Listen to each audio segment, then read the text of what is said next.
नमस्कार दोस्तों, कैसे हैं आप सभी लोग। दोस्तों, इस बार के वर्ल्ड कप में जितने उलटफेर हुए शायद ही किसी दूसरे वर्ल्ड कप में इतने उलटफेर हुए हों। ऑस्ट्रेलिया को अफगानिस्तान ने भी हरा दिया। अब जो दोस्तों आपके सामने दोनों टीमें हैं, इन दोनों टीमों के बीच में जो ये मैच है, जो भी इस मैच को विन करेगा वो सेमीफाइनल के लिए क्वालिफाई कर जाएगा। और जिस तरह के उलटफेर देखने मिल रहे हैं ना, ऐसा लग रहा है कि इस बार अफ्रीका फाइनल भी खेली जाएगी। चोकर्स का टेक उनके ऊपर से हट जाएगा इस साल, ऐसा लग रहा है मुझे। चलिए बात करते हैं इस मैच के बारे में कि वेस्ट इंडीज अभी तक जो खतरनाक करती आ रही है वो क्या साउथ अफ्रीका के सामने भी वैसा ही परफॉर्मेंस करेगी या फिर इस मैच के अंदर उनकी वीक पॉइंट्स आपको नजर आएंगे। सब कुछ डिटेल में आपको बताऊंगा जिससे आप एक बेहतरीन टीम तैयार कर लोगे। ग्रैंड लीग खेलना चाहते हो तो वीडियो को ध्यान से देख लेना। स्मॉल लीग तो आप बहुत आराम से क्लीन स्वीप करोगे। जो जो पॉइंट्स मैं आपको बता रहा हूं इनको नोट करते चलिएगा। चलिए शुरुआत करते हैं। सबसे पहले अगर आप लोगों ने टेलीग्राम पर ज्वाइन नहीं किया है तो टेलीग्राम ज्वाइन कर लेना, क्योंकि वहीं पर टॉस के बाद जो अपडेट्स आते हैं वो आपको मिल जाते हैं। और टेलीग्राम का जो लिंक है वो मैंने वीडियो के डिस्क्रिप्शन और कमेंट सेक्शन में आपको दिया है। और साथ ही साथ दोस्तों चैनल को सब्सक्राइब करके बेल आइकन पर प्रेस कर देना, जिससे कि सभी वीडियोस के नोटिफिकेशन आप तक पहुंच सके। चलिए स्टार्ट करते हैं। लाइक के साथ में वीडियो का आगाज करिएगा और सबसे पहले बात करते हैं हम वेन्यू के बारे में। मैच होगा sir Vivian Richards stadium north sound में। और इस मैदान के ऊपर अगर आप देखेंगे डायमेंशंस तो लगभग 60 मीटर की बाउंड्री है। छोटा सा, बहुत छोटा सा ग्राउंड है। और छोटा ग्राउंड मतलब बड़ा स्कोर, ये नॉर्मली आप देखते हैं। अब यहां पर अगर आप देखोगे 13 मैचेस में से 7 बार पहले बैटिंग करने वाली टीम ने, 6 बार सेकंड बैटिंग करने वाली टीम ने मैच को विन किया है। वैसे तो इस मैदान पर ज्यादातर जो स्कोर बने हैं वो 150 से कम के थे। 150 से कम का स्कोर इस मैदान पे 8 बार बन चुका है। और अगर हम देखें इस टूर्नामेंट के मैचेस में तो जो पिछले 4 मैचेस हैं उसमें आपको क्या देखने मिलेगा। लास्ट मैच में इंडिया ने 196 किया था।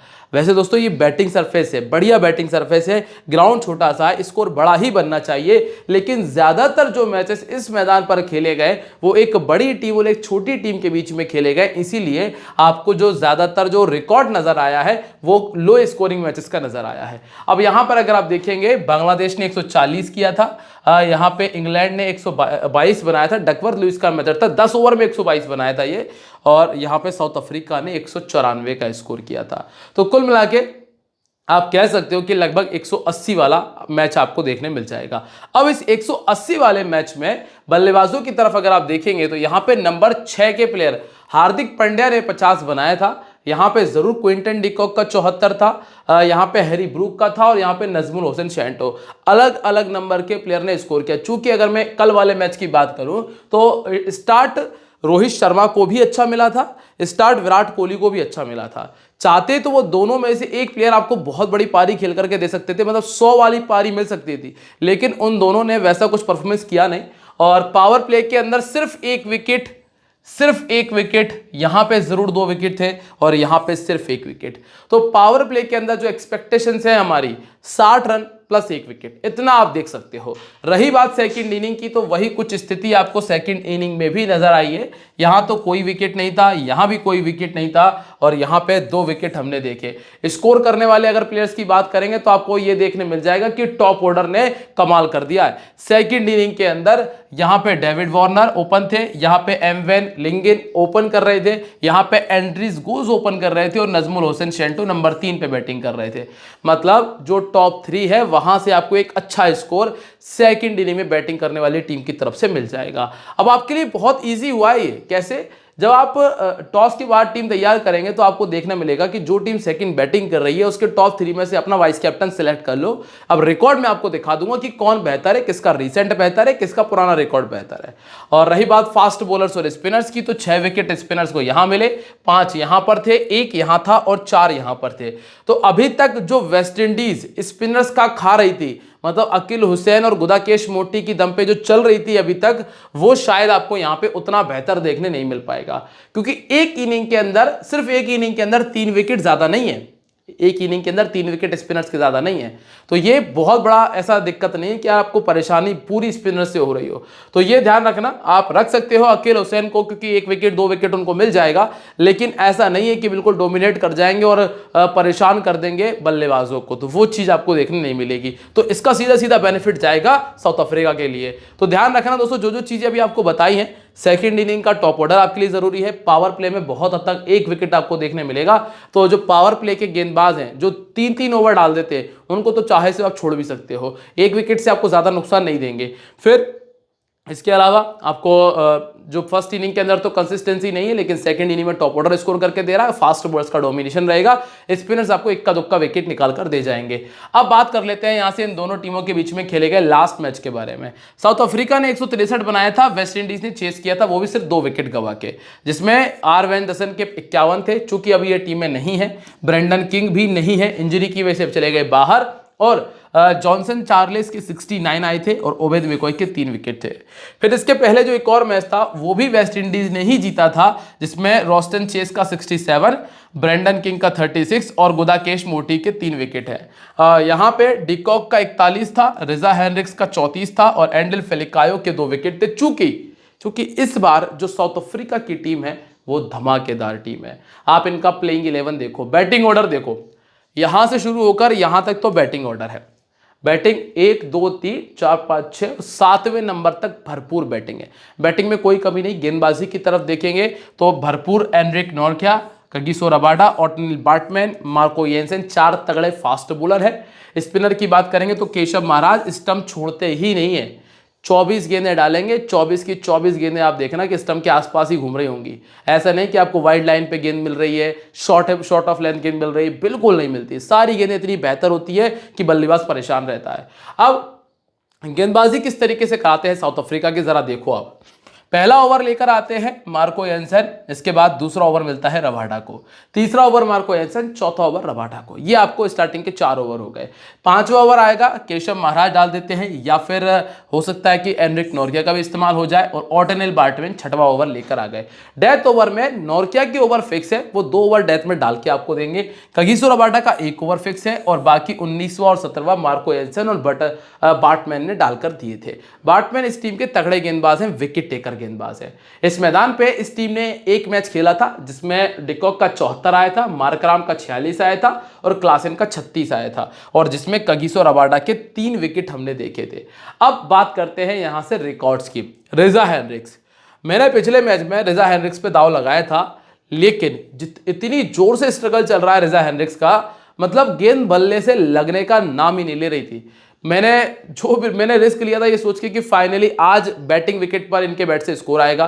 पूरी टीम ने स्कोर किया था, 10 ओवर में विकेट नहीं थे, इतनी अच्छी स्थिति थी, लेकिन उसके बावजूद भी इनके बैट से रन आए थे सिर्फ 19। तो कुल मिला के स्ट्रगल था। अब चूंकि अगर आप इनका वेस्ट इंडीज के सामने रिकॉर्ड देखोगे तो वो आपको थोड़ा सा बेहतर नजर आएगा। 3 बार 50 से ऊपर का स्कोर किया है, जिसमें 87 का हाईएस्ट स्कोर भी है। 12 मैचेस में 3 50, मतलब हर चौथी इनिंग में 1 50 है।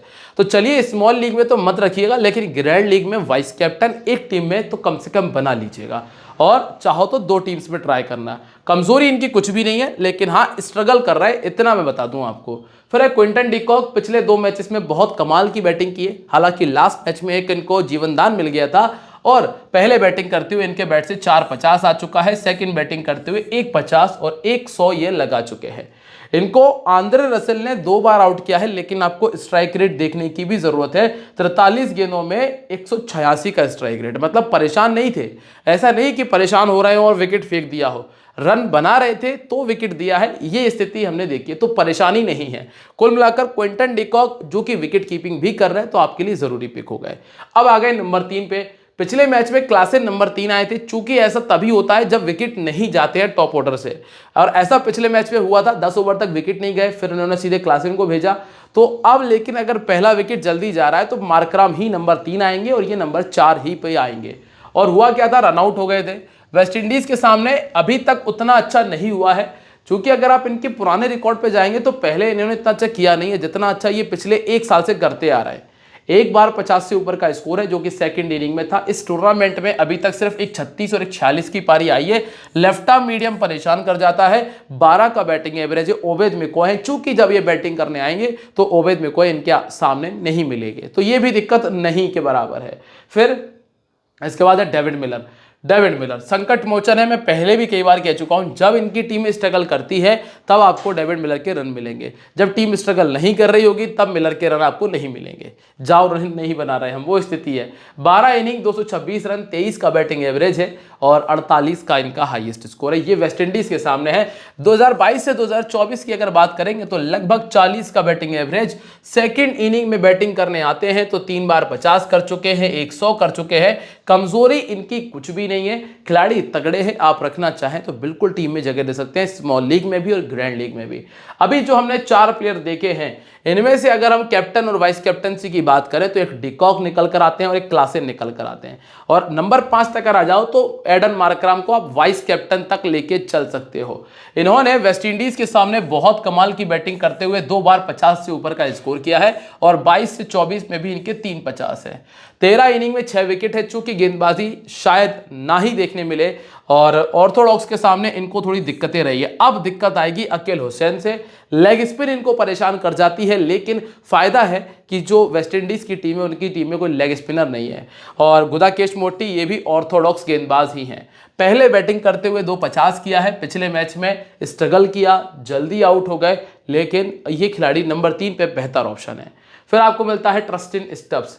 ट्रस्टिन स्टब्स के बैट से अभी तक इतनी शानदार पारियां नहीं निकली हैं, चूंकि मैं एक्सपेक्ट करता हूं इस खिलाड़ी से कि ये खिलाड़ी आपको जब भी मौका लगेगा 200 के स्ट्राइक रेट से रन बना के दे सकता है।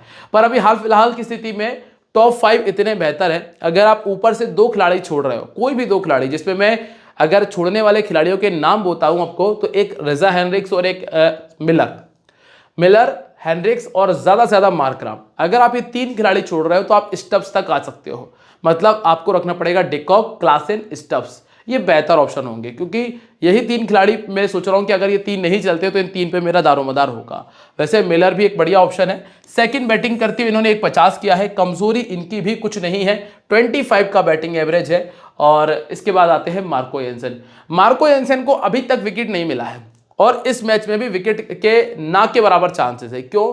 क्योंकि हमने क्या देखा है कि नई गेंद के साथ में पावर प्ले में यहां पे बहुत हद तक 1 विकेट हमको देखने मिला है और इसी वजह से मैं ये कह रहा हूं कि यहां पे मुश्किल है कि इनको नई गेंद के साथ में विकेट मिल पाए। चूंकि हमें ये देखना पड़ेगा कि जो सामने वाली टीम के 2 बल्लेबाज जो ओपन करने आते हैं, अगर उनको लेफ्ट आर्म मीडियम से दिक्कत होती है तो चाहे से आपको विकेट देखने मिल जाएगा, जो हम आगे चलकर देखेंगे। इन्होंने 10 इनिंग में 8 विकेट निकाले और सारे विकेट इनके पहली इनिंग की गेंदबाजी में है और इनको बैटिंग में राइट आर्म मीडियम थोड़ा परेशान करता है। फिर ओटनेल बार्टमैन, जिनके खाते में 6 इनिंग में 9 विकेट है और वेस्ट इंडीज के सामने पहले 3 विकेट निकाल चुके हैं। केशव महाराज, दोस्तों ये विकेटलेस आपको जाते हुए शायद ही नजर आए। ये एक ऐसा खिलाड़ी है जो आपके 25 पॉइंट आपको सेव करके देता है। 25 पॉइंट चाहिए, दिमाग मत लगाओ, केशव महाराज को टीम में रख लो। ये मैं हर एक वीडियो में आपसे कहता हूं और आप देखोगे भी जो भी सामने है, इनमें एक मैच ऐसा था जब विकेट नहीं मिला। फिर है इसके बाद एनरिक नॉर्किया, अभी तक इन्होंने भी निराश नहीं किया है, हर एक मैच के अंदर विकेट है और वैसे भी अगर डेथ ओवर में गेंदबाजी करेंगे तो चांसेस बढ़ जाते हैं। 22 इनिंग 31 विकेट खाते में है। जब पहले गेंदबाजी करने आते हैं तब खतरनाक है, 13 में 19, सेकंड में है 9 में 12 विकेट। इसके बाद कगिसो रबाडा अंतिम नाम है और पिछले 2 मैचेस में बड़ी कमाल की गेंदबाजी रही है कगिसो रबाडा की। 10 इनिंग में 11 विकेट इनके खाते में और पुराना रिकॉर्ड देखोगे तो वो थोड़ा सा उतना अच्छा नहीं है, लेकिन यहाँ अगर हम देखते हैं तो जो टोटल आपके सामने 6 मैचेस हैं, 6 मैचेस में आपको मिलेंगे टोटल 9 विकेट्स, जो कि बड़ी कमाल की गेंदबाजी रही है। अब इस टीम की तरफ से जो इंपॉर्टेंट पिक आपके लिए निकल कर आते हैं, अगर हम उनकी बात करें तो गेंदबाजों में रबाडा, बार्टमैन, नॉर्किया और केशव महाराज भी अच्छा ही पिक है। ये 4 ऐसे पिक है, 4 में से ज़्यादा नहीं तो आपको 3 तो कंटिन्यू करना पड़ेगा, लेके चलना पड़ेगा। अब बैटिंग की अगर बात करेंगे तो मेन प्लेयर्स में डिकॉक, क्लासेन, ये सबसे इंपॉर्टेंट पिक है और मिलर, ये 3 ऐसे पिक है जो ज़्यादा ज़रूरी है। अब बात कर लेते हैं ज़रा वेस्ट इंडीज़ के बारे में। अब दोस्तों इस टीम का जो मेन प्लेयर जिसको स्टार्टिंग से लेकर चला गया था वो बाहर हो गया है, ब्रेंडन किंग। ब्रेंडन किंग बाहर चले गए इंजरी की वजह से। शे होप ओपन करने आए थे लास्ट मैच में और पिछले ही मैच में 80 बना दिया था इन्होंने। हालांकि टीम कमजोर थी लेकिन 80 बनाया इन्होंने 37 गेंदों में। Johnson Charles, Nicholas Pooran, Roston Chase, Rovman Powell, Rutherford और रसेल और अकील हुसैन कहाँ गए? अगर ये यहाँ बैटिंग करने आए तो ये भी बैटिंग कर लेते, मतलब इनकी बैटिंग लाइनअप थोड़ी सी और ज़्यादा लंबी है। गेंदबाजी जरूर इनके पास में नहीं है, गेंदबाजी ना के बराबर है। सिर्फ गेंदबाजी डिपेंड करती है गुदाकेश मोटी और अकील हुसैन के ऊपर। बस ये 2 गेंदबाज इनके पास है। ज़्यादा से ज़्यादा रसेल का कह देता हूँ, रसेल वो भी इसलिए क्योंकि हाँ वेरिएशन डाल लेते हैं बस, बाकी गेंदबाजी सिर्फ इन दोनों के इर्द गिर्द चल रही है पूरी। अगर ये दोनों नहीं सही कर पाए तो ये मान लेना कि साउथ अफ्रीका वन साइडेड हरा देगी। अब यहां से अगर हम पावर प्ले की बात करें तो अकील हुसैन के आ जाते हैं 3 ओवर, फिर आपको उबैद मैकॉय का मिलता है 1 ओवर मिलता है रसेल का, और 1 ओवर मिलता है अल्जारी जोसेफ का। डेथ ओवर में रसेल के ओवर आपको देखने मिलते हैं। रोस्टन चेस ने पिछले मैच में 16वां ओवर डाला था। अब सीधे चलते हैं और रिकॉर्ड्स की जरा चर्चा करते हैं। यहां से सबसे पहले हम बात करने वाले हैं शाय होप के बारे में। पिछले मैच में 82 किया, 11 इनिंग में 312 रन, 39 का बैटिंग एवरेज है। ये 82 का स्कोर इनके बैट से आ चुका है। कमजोरी इनकी कुछ नहीं है, पिछले 1 साल के अंदर ये इनका पहला 50 था जो कि यूएसए के सामने बनाया था। नंबर 2 पे आपके सामने है जॉनसन चार्लिस, जिनका बैटिंग एवरेज साउथ अफ्रीका के सामने 40 का है और एक शतक लगा चुके हैं, एक 50 और एक 100 के साथ में। राइट आर्म मीडियम इनको थोड़ी दिक्कतें देता है, लेग स्पिन के सामने दिक्कत आती है और दिक्कत आती है चाइनामैन के सामने। तो यहाँ पे अगर तबरेज शम्सी खेलते हैं तो वो दिक्कत देंगे, और ऑर्टेनिल बार्टमैन यहाँ पर मौजूद है जो कि इस तरह की गेंदबाजी करते हैं। फिर है निकोलस पूरन, इनको छोड़ने का तो सवाल पैदा ही नहीं होता है, ये तो वैसे भी कन्फर्म पिक है। तो निकोलस पूरन जो है वो टीम में शामिल है, वाइस कैप्टन कैप्टनसी की चॉइस में भी रहेंगे। अगर कोई साउथ अफ्रीका से मैच को दूर ले जा सकता है तो ये वो प्लेयर है। बैटिंग में अगर कोई प्लेयर साउथ अफ्रीका से मैच को दूर लेके जा सकता है तो वो ये प्लेयर है। हालांकि इसके पहले साउथ अफ्रीका के सामने इनके बैट से 50 तक नहीं आया है, लेकिन ये मैं रिकॉर्ड बता रहा हूँ, ये मैं अपना पर्सनल एक्सपीरियंस बता रहा हूँ। नॉर्किया इनको 2 बार आउट कर चुके हैं 12 गेंदों में, ये जरूर परेशानी वाली बात है। स्ट्राइक रेट जरूर 142 का है, लेकिन गेंदें देखो 12 गेंद में 2 बार आउट कर दिया, और कगिसो रबाडा फास्ट बॉलिंग करते हैं जो कि परेशान कर सकते हैं। रॉबमैन पोवेल 20 इनिंग 523 रन, 31 का बैटिंग एवरेज, साउथ अफ्रीका के सामने 3 में 41 है।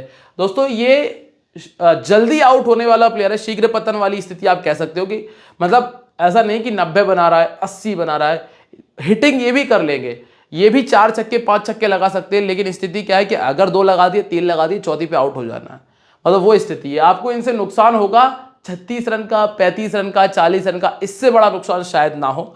राइट आर्म ऑफ ब्रेक के सामने बैटिंग एवरेज 19 है, और एडन मार्करम इस तरह की गेंदबाजी करते हैं। फिर है रसेल जरूरी पिक बन गए, क्योंकि रसेल गेंदबाजी कर रहे हैं, डेथ ओवर में गेंदबाजी कर रहे हैं, तो इसी वजह से रसेल को छोड़ना मुश्किल हो जाता है। राइट आर्म मीडियम के सामने इनको खुद को दिक्कत आई है बैटिंग करने में। 27 का बैटिंग एवरेज है, 3 बार 50 से ऊपर का स्कोर है, और साउथ अफ्रीका के सामने बैटिंग एवरेज इनका महज 11 का है। 28 इनिंग में 32 विकेट निकाल चुके हैं। ये कह सकते हो कि आप प्रॉपर गेंदबाज हो चले हैं, बल्लेबाजी से ज्यादा गेंदबाजी कराई जा रही है इनसे अब। इसके बाद शेरफेन रदरफोर्ड है, ये सिंगल दुक्की वाला प्लेयर है, हालांकि छक्का चौका ये भी करता है। स्ट्राइक रेट देखोगे लगभग 150 का है, पर यह है कि इनका ज़्यादातर इस्तेमाल तब होता है जब टीम मुसीबत में होती है, ज़्यादा विकेट गिर जाते हैं, तो इन्हें पहले रुककर खेलने को कहा जाता है, फिर बाद में स्ट्राइक रेट बढ़ा लेते हैं। ये लेफ्ट आर्म फास्ट बॉलिंग इनको परेशान करती है। मार्को येंसन है जो कि इस तरह की गेंदबाजी करते हैं। इसके बाद अगला नाम है रोस्टन चेस का। रोस्टन चेस ने पिछले मैच में 3 विकेट निकाल दिए थे यूएसए के सामने। 15 इनिंग में 15 विकेट हो चुके हैं। अब यहाँ पे जैसे ही कोई लेफ्ट हैंड बैट्समैन बैटिंग करने आएगा तो इस्तेमाल होंगे, जैसे Quinton de Kock, David Miller, इन दोनों के सामने इनका इस्तेमाल होगा। इससे ज़्यादा इस्तेमाल की मुझे लग रहा है कि आवश्यकता पड़ेगी नहीं। 34 का इनका बैटिंग एवरेज है, पहले बैटिंग करते हुए 50 कर चुके हैं, और लेग स्पिन के सामने इनका बैटिंग एवरेज 6 है। चूंकि इस मैच में इनकी बैटिंग आ सकती है, ऐसा मैं क्यों मान के चल रहा हूं, क्योंकि मैं साउथ अफ्रीका की गेंदबाजी पे थोड़ा सा ट्रस्ट कर रहा हूं, और अगर ऊपर के 2 विकेट जल्दी चले गए तो फिर इनका बैटिंग डाउन ऊपर रहने वाला है। तो इस वजह से रोस्टन चेस को आप चाहो तो इस्तेमाल कर सकते हो। और अकील हुसैन की बात करें तो पिछले 2 मैचेस में विकेट नहीं आए, 24 इनिंग में 23 विकेट इनके खाते में है। और अल्जारी जोसेफ की बात करेंगे तो इन्होंने साउथ अफ्रीका के सामने 2 इनिंग में 6 विकेट निकाले हैं, और 22 से 24 में 28 इनिंग में 47 विकेट है। पहले गेंदबाजी कराई है तो 23 है, सेकंड कराई है तो 24 है। और गुदाकेश मोटी 13 इनिंग 21 विकेट इनके पास है, सेकंड इनिंग में इन्होंने कमाल किया है। और अंतिम नाम है उबैद मैकॉय का, जिन्होंने साउथ अफ्रीका के सामने 14 विकेट निकाले हैं 7 इनिंग्स के अंदर, और 2022 से 2024 में इनके पास में 23 इनिंग में 30 विकेट शामिल है, जिसमें पहले गेंदबाजी करते हुए 19 और सेकंड गेंदबाजी करते हुए 11 विकेट ये निकाल चुके हैं। चलिए अब बात करते हैं कैप्टन वाइस कैप्टनसी की। 90% लोगों के पूरन और रसेल पर आकर कहानी रुक जाएगी। कुछ लोग आकर रुकेंगे क्विंटन डी कॉक पे, और कुछ लोग आकर रुकेंगे क्लासन पे। ये स्मॉल लीग की कहानी होगी जो कि आपको यहाँ पे फिनिश होती है। लेकिन अगर आप जीएल में जा रहे हो तो मार्कराम पे, क्लासन पे, अकील हुसैन पे थोड़ा रिस्क उठा सकते हो। टीम कॉम्बिनेशन में de Kock, Klaasen, Shai Hope and Pooran, David Miller है, आंद्रे रसेल हैं, Kagiso Rabada, Akeal Hosein, Ottneil Baartman, Anrich Nortje और एडन मार्करम टीम में रखें। आप 2 चेंज और कर सकते हो इस टीम के अंदर।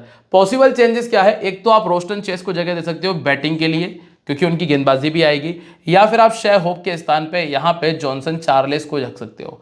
इसके अलावा एक अकील हुसैन के स्थान पे अल्जारी जोसेफ। ये जो 3 चेंजेस हैं ये पॉसिबल है, मतलब ये 3 खिलाड़ी और ऐसे हैं जिनको टीम में रखा जा सकता है। बाकी तो जो बेस्ट प्लेयर है वो हमारी टीम में मौजूद है। अब आप लोग अगर कोई चेंज करना चाहते हो तो कर सकते हो। उम्मीद करता हूं कि आप लोगों को वीडियो अच्छा लगा होगा। अगर वीडियो पसंद आया है तो वीडियो को लाइक, कमेंट, शेयर कर दीजिएगा और साथ ही साथ ध्यान रखिएगा this game may be habit forming और financially risky, so please play responsibly. मिलते हैं आप लोगों से अपनी अगली वीडियो में एक बार फिर, तब तक के लिए बाय। जय हिंद, जय महाकाल।